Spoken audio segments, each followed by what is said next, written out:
So we're all here because we're at a webinar for BowClips about how to use video to drive engagement at all levels, specifically how to drive engagement from differentiation and making sure we're meeting the needs of all of our students.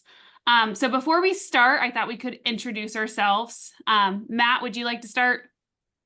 Sure. Yeah, my name is Matt Beat, and I'm known online as Mr. Beat, not to be confused with Mr. Beast, who's a little bit bigger YouTuber than me.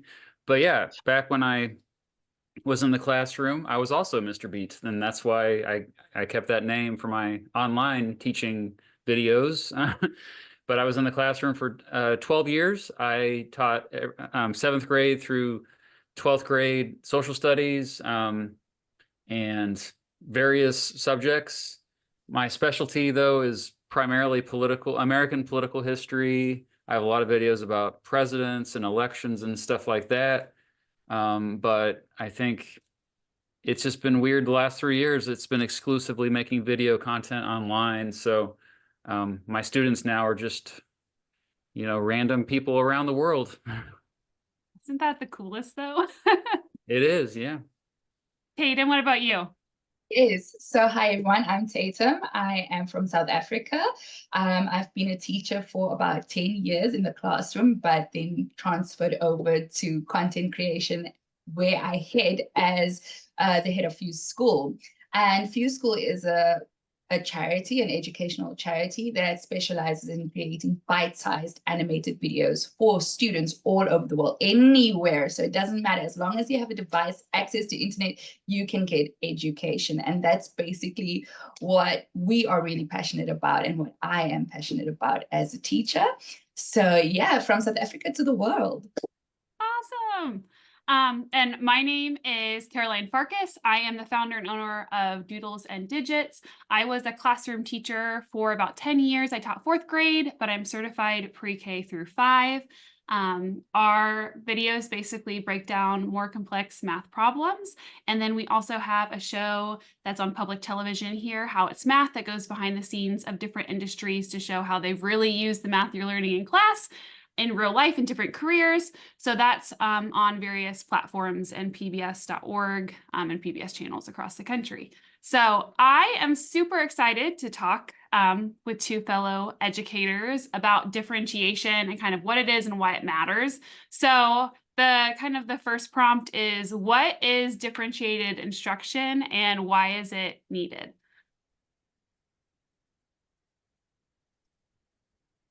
Dave, you can go first. Okay, so for me, the simple understanding of differentiation is basically understanding that there are different styles for different students in which everyone can learn, right? So as teachers, we need to be able to facilitate the learners in our class which matches their style of learning. And some are auditory, some are visual, some are kinesthetic. So what do we do as teachers to facilitate that learning style, to make sure that in the diversity of the classroom, diverse learning is taking place? So for me, I mean, coming from a classroom where I had children who were dyslexic, some ADHD, I had to make sure that my lessons were effective for everyone in the classroom, that everyone had some way to foster and harness the lessons being taught. So yeah, in a nutshell, for me, that is how I would describe differentiated learning, and just honing in that it is making sure that we understand that everyone learns differently. Yeah. Yeah, I would agree with that. I think meeting the student where they're at, instead of just like trying to say, hey, all students, you're going to come this way, try to keep up, So differentiation, I think, is extremely important. When I was in the classroom as well, I went out of my way to make sure that I made learning as individualized as possible. I was lucky because oftentimes every student, or even as early as 2009, when I first was in the classroom, it was a pretty privileged school at that point. Every student already had a laptop in 2009, which was crazy back then. Now it's pretty normal. Everybody has a device. But I think the fact that, every student often does have a device, we need to take advantage of that, because obviously students all learn differently, every single one of them. I And I think completely that's agree. good. Yeah, I completely agree with both of you. And especially, I know I saw a lot in the classroom too, just students are starting at different starting points. So I Mm. know, especially in math, like some students might know a lot about fractions. Some students might not even understand what a fraction is. And if we're adding fractions, making sure that, we're supporting students where they're at so they reach the standard that we need to have them have accomplished by the end of the school year. Exactly. It's so profound that you mentioned that, because not everybody takes into consideration the starting point, because we only think of the end goal. And I think as teachers, the experience that a child needs to have for the time period that they're in the classroom is what should matter the most. If you are actually looking for success, it starts somewhere, right? And it starts where that child is at. So making the learning as personalized as possible for them to then achieve the goal, which is to pass or to improve the results, is super crucial. It's fundamental in making change within learning. And And motivation is really important to me. Like they're not going to be motivated if they feel lost right at the beginning. So that starting point is crucial. Yeah. And how cool, like exactly what you said, Matt. It's so cool that we are now in an age where it's like there is one-to-one devices. Like teachers Hmm. do have the flexibility to supplement and do all of these cool things with videos and technology that I know, like when I was going to school, that was it. We would get the one day when they would like wheel the TV into the classroom, and that was it. So looking at some of these other questions, what are some ways that it says, like, how do you choose videos based on different learning needs in a classroom? So what are some different things that you look for in videos to make sure you're meeting those different needs? Do you want to go first, or? Well, yeah, I guess like, and then I assume there's another question later about how we create content. But yeah, Yes. when I was first looking for content back in 2009, that was one of the things that motivated me was all I was finding when I was searching on YouTube, which is still the world's #1 video searching platform. Um, I just found student projects when I was searching for concepts for students to learn because a lot of the stuff was boring. I was trying to teach. The very first thing I looked up was the Compromise of 1850, and that ended up being the first video I created. And so, first and foremost, I think a lot of times teachers are entertainers. We even call it edutainment online. We combine those words, education and entertainer, because you're trying to just get their attention for starters and then keep their attention. As a history teacher, specifically, I was often just trying to hone my skills in terms of being a good storyteller, which I think the vast majority, even like with mathematics, a lot of times you're kind of telling a story and the kids don't even realize it, like, because you're working through a problem.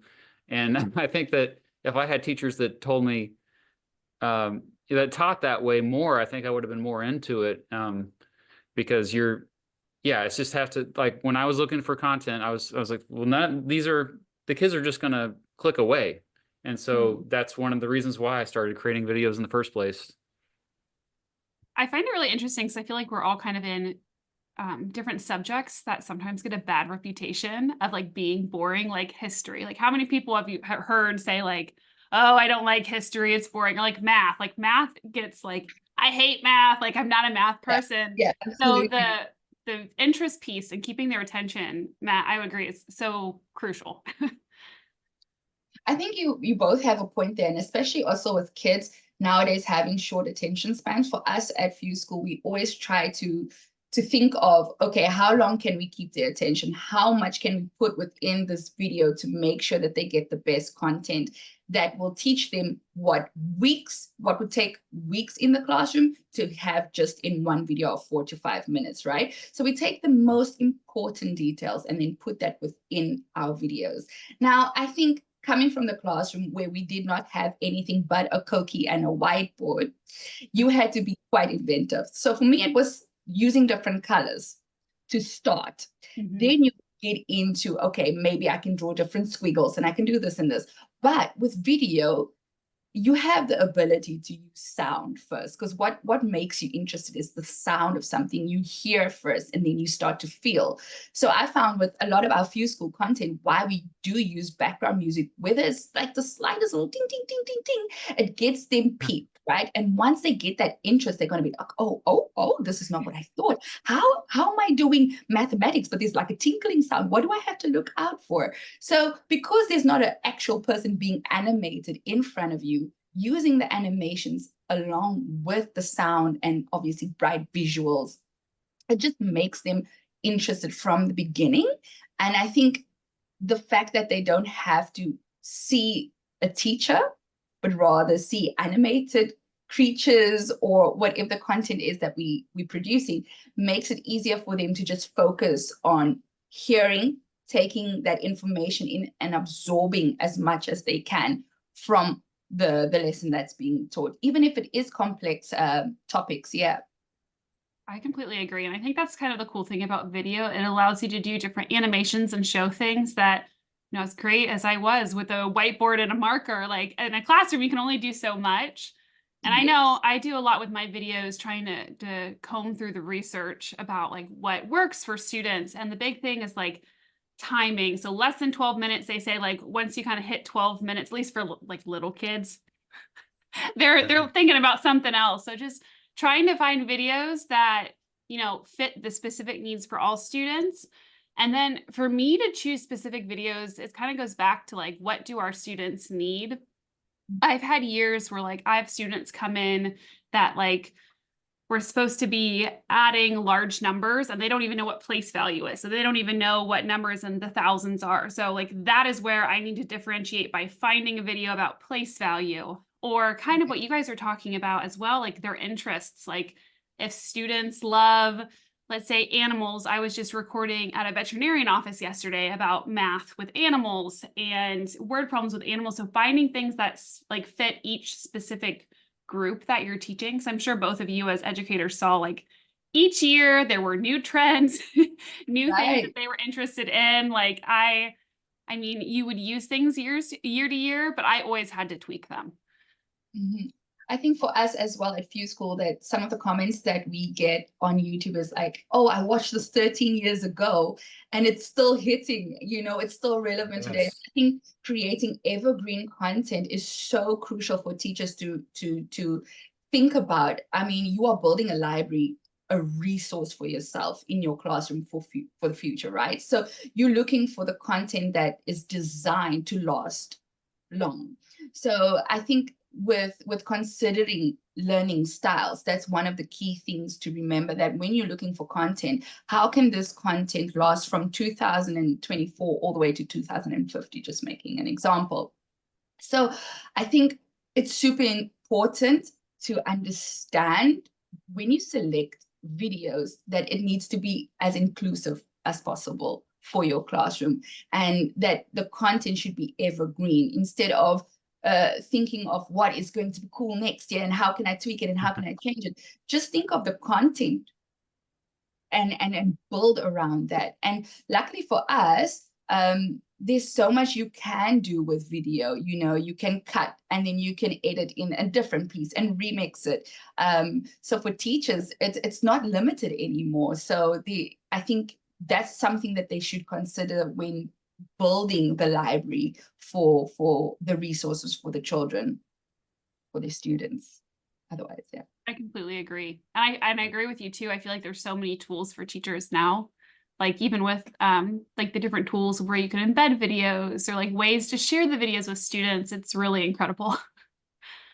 Yeah, I always find it really a good compliment if someone is still commenting on a video that I released in 2013. Like some of those videos I made for my students that are still being played in classrooms. Yeah. Also, I wanted to add, there are a few things I look for when I'm, not just when I create videos, but when I'm seeking out educational videos. Like I think one of the criticisms I had early on, with another thing that motivated me to make videos, was Crash Course was a very influential channel, especially for social studies when I was teaching. But a lot of my students couldn't keep up with it. They talked too quickly. And so one of my goals was just to slow things down. And it's okay, because if students were getting bored with how slow I was going, they could just speed up the video. You know, it's easy to do that. And also, if there's any new definition, like a new term, just don't assume that the student's going to understand a new definition. When in doubt, define it. And also put it on the screen. There is research to back this up, that when you do put a brand new term that they're not used to hearing in everyday vocabulary on the screen, just show it visually, even for a few seconds, it's more likely to stick to their brain. And then otherwise, you two were also mentioning stuff I was going to bring up, like the chunking. Like if you're getting like really into the educational stuff, like the nitty gritty, for longer than a minute, it's not gonna, their mind is gonna start to drift away. And so even a sound effect, like you were mentioning, Tatum, I add a lot of sound effects to my videos. A little, like I sing a little jingle, or add a meme, a really bad joke, which bad jokes can be evergreen as well. They'll last forever. Like, even memes can, like some memes, like never going to give you up, Rick Astley. That 20 years old now at this point, but it's still the youth still relate to it.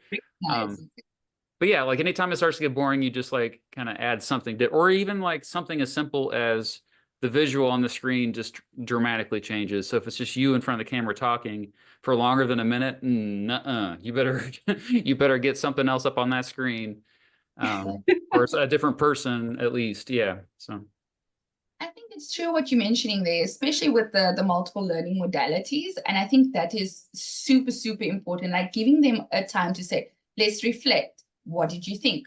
Pause the video here.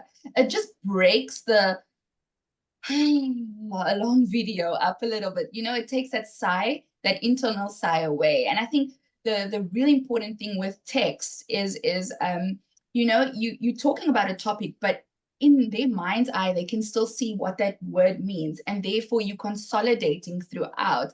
And I will never forget the one experience I had while I was a student teacher, and I was teaching a life skills lesson. And I was talking about stereotypes, and I didn't take the little card that I made that says stereotypes and put it on the board. And my lecturer said to me, you know what, I would have given you a distinction, but because you didn't put that word up on the board, that text is so important for these students to kind of keep them, we're learning about stereotypes. We're learning about stereotypes. Even though I'm going on and on and on and on about different stereotypes, they can forget. Even though I think they're supposed to remember, they will forget. And therefore, I guess as teachers and creating lessons that's engaging enough, we need to, like you said, don't forget or don't assume that the kids are going to know, or that your students are going to remember, or that they should remember, because that's not how they're set up. Not everybody thinks the same. And I mean, for ADHDers, we get distracted. We're going to distract ourselves within 5 minutes. We're going to test you to make sure, you know, we get distracted. So small things like that is so fundamental with teaching. And I think we take that for granted very often. And I think it's really cool that we've all been in the classroom and we have those distinct experiences, like from student teaching or from our time in the classroom, where either another teacher said something or a student. And I think that's kind of the amazing thing about the resources, the videos out there, is there's teacher created resources. So a teacher has so many things on their plate that if they forget to put the card up, like I know in our videos, we have the word on our video. So teachers know that like, we're going to be doing that in our videos. So that's one less thing that they're not going to necessarily have to worry about, is have to write something out on a card and stick it on a wall, which they still can do. But the next question I have, that the prompt is, some ways. Sorry, guys, I'm reading over. Okay, what are some different ways that we implement differentiated videos in the classroom? So like, what are some different ways of like how you used video in your classroom to differentiate? I can start if you want. So I taught math.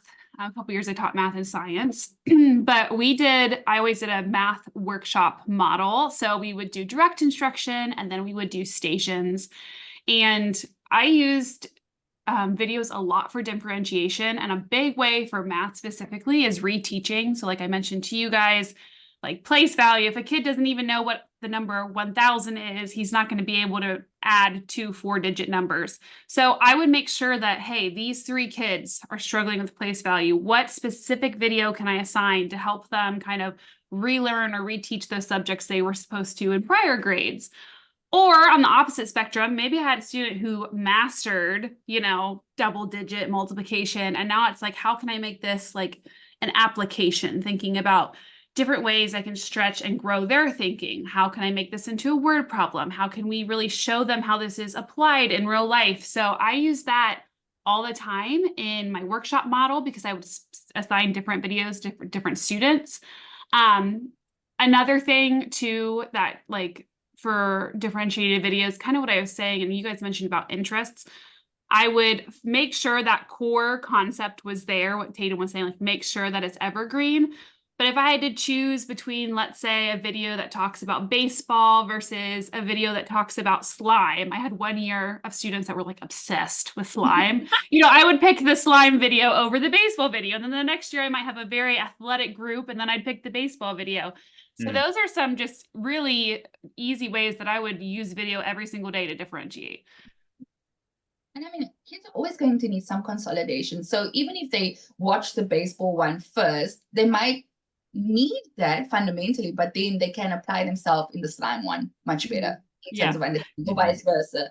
I know that someone made the comment once in the lesson, because I'm very like this when I teach, and some of my kids look like they'll switch off, and then I'm like, oh my gosh, I need to turn it down.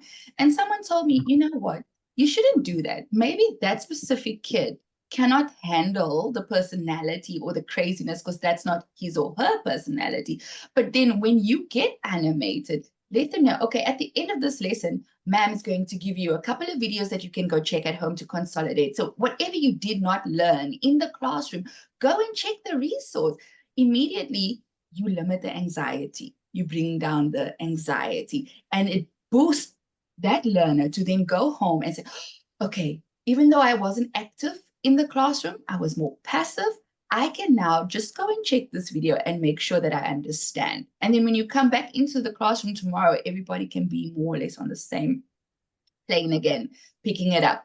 And I think the flipped classroom model is something that I've loved since COVID.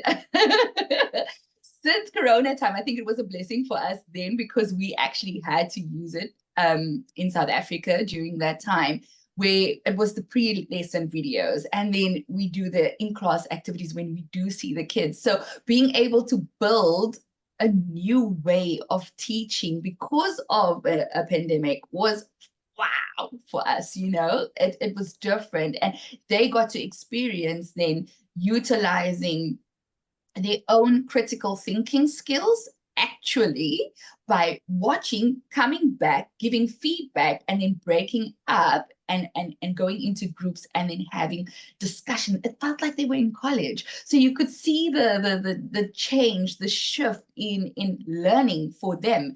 And I must say personally for me, seeing that was fantastic because there was a increase in the marks at the end of the day.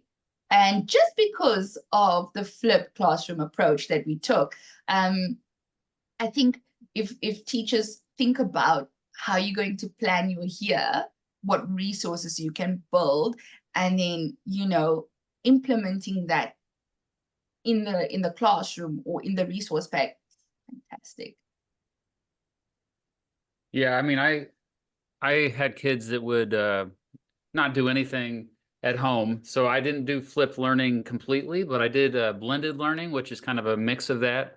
So a lot of times I would have a lesson at the beginning, the first 15, 20 minutes, and then I'd have them do the practice, the exercise where they are the individualized part, which is where the differentiation comes in.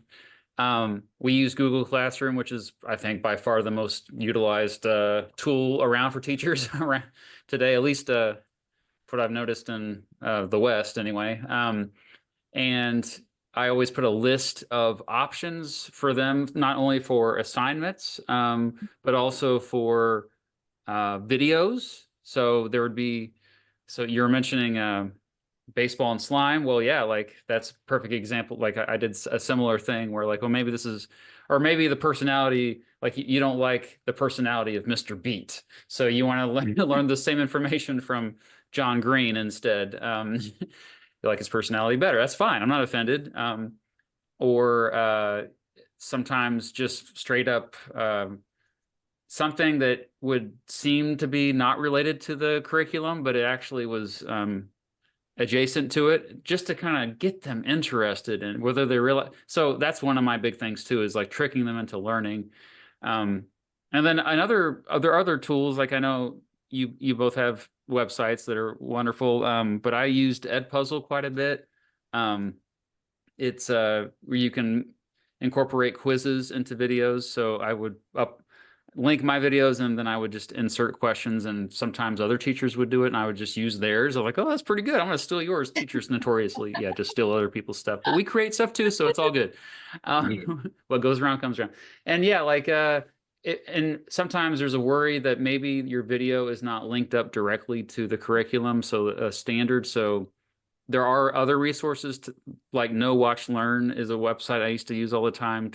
I would just look up the standard and then it would list the videos that are connected to that standard that they need to learn. But the bottom line is like as many choices as possible. I think that's like the big one, the big overarching theme of this.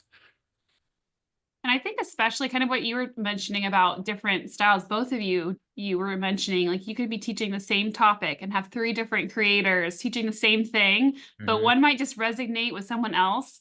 And I love that, because like if a student didn't get it, like how you're teaching them in class, or you wanted to give them a couple options so they can choose whichever one like clicks for them. I think it's amazing, like the time that we're living in. All right, we have some like speed questions. It says, how can you use video too? One of them is reteach a topic. So how have you guys used video to reteach a topic, like in the classroom, or even like your own videos that you create? I mean, that's like every lesson for me in the classroom. That's what I would be teaching them something, and then there's no guarantee that most of them got it the first time around. And so, yeah, when you send them to Google Classroom when they're online, like a lot of times they're teaching the exact same thing. They're just saying it in different ways, or it is amazing how, like, I think about this all the time. Like definitions are just difficult to pin down for so many things. Like maybe it's just a social studies thing. It's not science, mathematics, but the fact that so many different people have different definitions, of like a great example of this is the word fascism, which is something I try to teach in world history. And I had such a difficult time because I was like, oh, wow, yeah, there's so many different definitions of this. And so I made a video about it. But then even then, I had a lot of great comments being constructive about like, and so I think that students also need to understand that this is the process, not just for like the teachers are also have to learn this stuff over and over again. And I think it changes over time, because I know for math, like there's certain ways, even how we teach addition, and I'll get comments or be talking to teachers, how even if you say you're going to carry the 1, but you're carrying a 10, that's just the number 1. You know, there's a whole debate. Are we talking about numerals? Are we talking about the actual place value? And I'm sure same with history, like there's so much nuance that we have to teach students too. Like, okay, well, what are they actually saying? What do they mean? It might change next year, you know? Absolutely. I mean, I can say the same with that on Few School Kids. When we're doing year 1 to year 6 mathematics, we need to take into consideration, okay, but when they go to high school, they still need to be aware of certain terminologies. And I made this point with you know, when you're in year 10, for example, if you didn't pay attention in the fundamentals, in the basics, right? How can you understand what to do with basic operations in mathematics if you don't even know the terminology that goes with it? Now, can you imagine for biology, physics, and chemistry? So some teachers can talk themselves blue in the face, but then again, utilizing a video pre-lesson, just making sure, okay, this is in your Google Classroom pack, or let's watch this, quickly jot down as much as you can. Just here, jot them. You're teaching them a different skill. You're teaching them, you know, how to apply themselves as well. And then when you go into the lesson, they have something. We don't know what it is, but it's intrinsic, right? Where they feel that their confidence is there to try and absorb as much as they can possibly absorb within that lesson. But I've seen it so many times that before the subject or before you actually teach, some kids already switch off when they walk in just because they have some sort of fear for the topic itself. So I think if you show it to them in a different way, and I think this is where, you know, the colorway that we use in our videos, for example, with Fuse School, we try to make the colorway of our videos, the animations that we choose, as peaceful as possible, so that when child looks at the video, they kind of switch off from that fear, from the anxiety, because the colors mellow them out. So simple things like that we take into consideration. Don't make it too dark. Don't play around with navy too much, because we need to get them to kind of feel that they are in a lighter place, so that when they then taking in the subject matter, those feelings of anxiety kind of dissipate. And I think a lot of people forget that some kids already have maths anxiety is a real thing, right? Yeah. So some kids already struggle with mathematics, whether they try their very hardest not to, it's just something that is there. So yeah, eliminating those things is super, super important. I don't know. Something else for reteaching too, I'm not sure, because again, I'm very familiar with elementary. We have a lot of state testing where I'm located as well. And that's something I know a lot of teachers use video for, is they'll show a video like right before a state test, or even like the months leading up to it. Because I know as a teacher, I'll be like, okay, we're going to talk about rounding. And I'll have like 3 students be like, we never learned rounding. I'm like, oh my gosh, we spent a month on rounding. Like, what do you mean? So it's a great tool that I used to just quickly like spark their memory, and they'd be like, oh yeah, we did learn this, like right before these really large, high stakes state tests in elementary in the US. So is there, I'm guessing like some sort of testing. I'm not sure where you guys are at with your subjects. Do you have any testing? Yeah. I just read the comments from our students. Oh, I have a test tomorrow. This video helped. Yeah. I get those comments a lot too. I love those. I love those, because I think I was one of those kids that would like study the day before. So for me, it was super awesome to see that kind of feedback from the kids. That's like, oh my gosh, this video saved my life. I didn't get it in the classroom, and I've got a test tomorrow. Or they'll give us feedback. This test helped me pass, or it increased my marks, or improved my overall results. So I also did a poll on YouTube where I asked who uses our videos for studying purposes or just before exams, and 88% came back with using it before they study. So that kind of shows you that like the textbook, the lessons in the classroom is not enough. Mm-hmm. So video content is always going to be there to kind of facilitate that learning, and like you said, spark jog the memory back up. Yeah.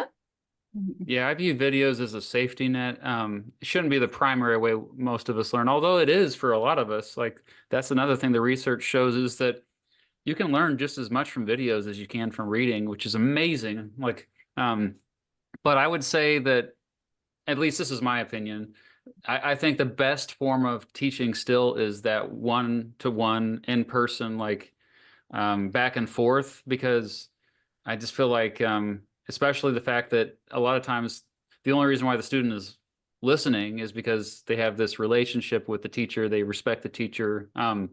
And so, yeah, like we remember anything because of repetition.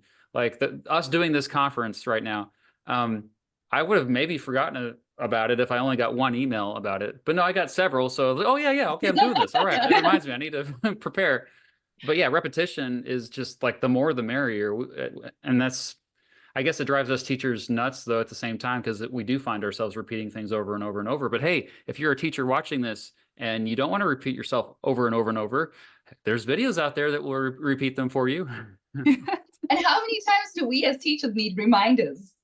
So Yeah. it's just as you said, with repetition, you get results, better results, improved results. You know, I wrote down something here. I think engagement will improve as learners feel capable. The I don't know response can change to let me try.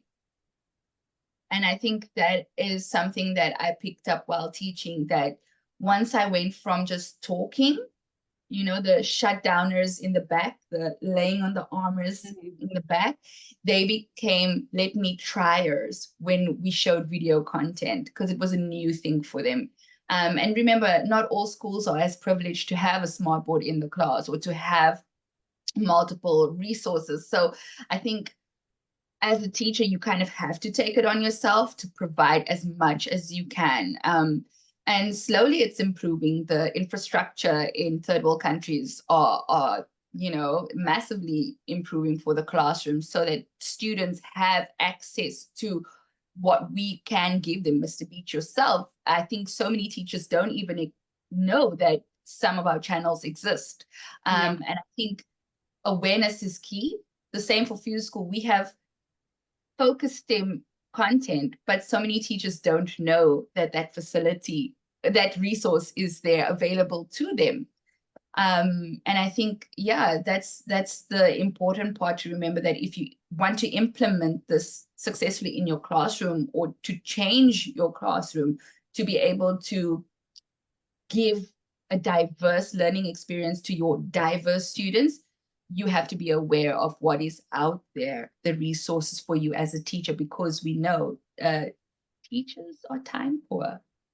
And I think what both of you said is so crucial, is that the teacher will never be replaced. I recently was on a podcast, someone who was not in education, who kind of asked me like, oh, so is video going to replace an educator? And I was like, no, like that will never happen. So both of you mentioned like, there is such an important relationship to students, knowing exactly what each individual student needs, having that expertise, that the teacher plays such a crucial part in all of this, and finding the videos, knowing about the videos, knowing about the students to give them that motivation, to talk to them, to reflect on the video. That I think there might be people in education who see a lot of these video channels like, you know, coming about and all the content, and they don't always realize the importance of the teacher still with all of this content, and assigning and picking and choosing and differentiating. They're just as important, if not more important, to help vet and go through some of these videos, because as there's many great, wonderful channels. I'm sure you guys have seen, how many videos have we seen that were like, oh, that is not what I expected when I watched this. I would not show this to my students. I'm trying to think. I think like our last question we could probably end on. How can videos support absences or provide at-home practice?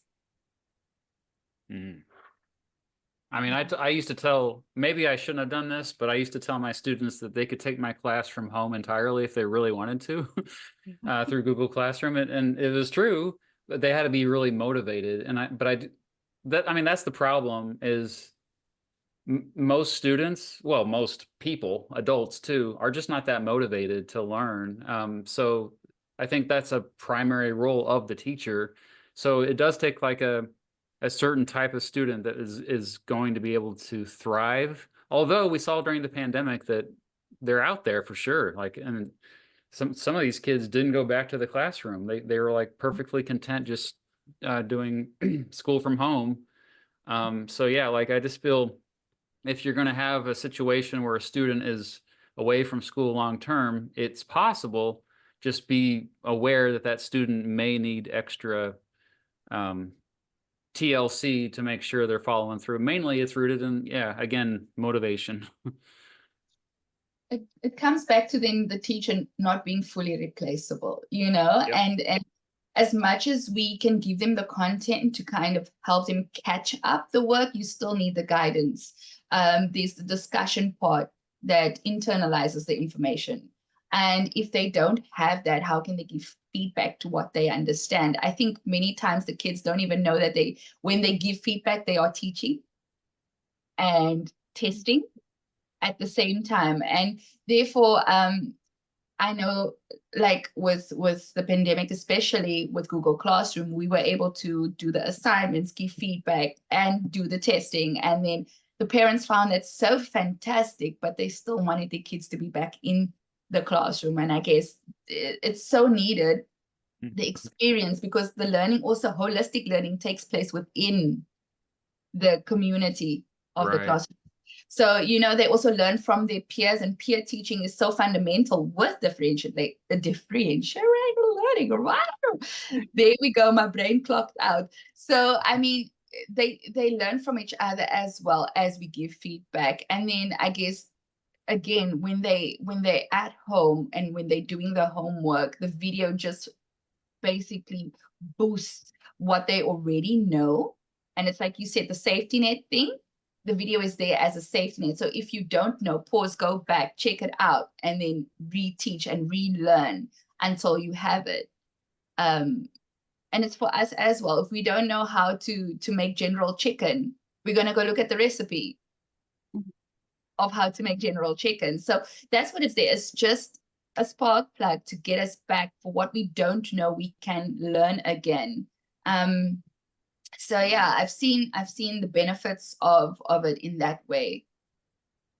I like how you mentioned parents, because I think a big component for at least elementary and elementary teachers is, yes, like students can watch it, but an elementary student isn't going to get on Google Classroom himself. Like we saw that during the pandemic, there needed to be a lot of parent support.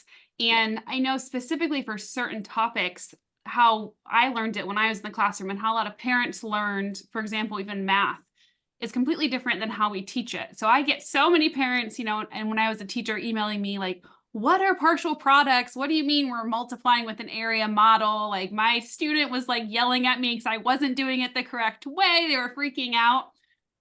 So for at-home practice and support, a lot of the times videos were so crucial for me to send a link to parents and say, hey, I totally understand. I learned this completely different as well. This is the strategy to help parents relearn different things or to review those subjects, because there's such a big relationship between parents and teachers and students to help support the parents as well. Or even, I'm sure if you guys are on TikTok and some of these other platforms, parents are always looking for like resources to help their student at home, like what's appropriate for their student to watch, and am I showing them the correct thing?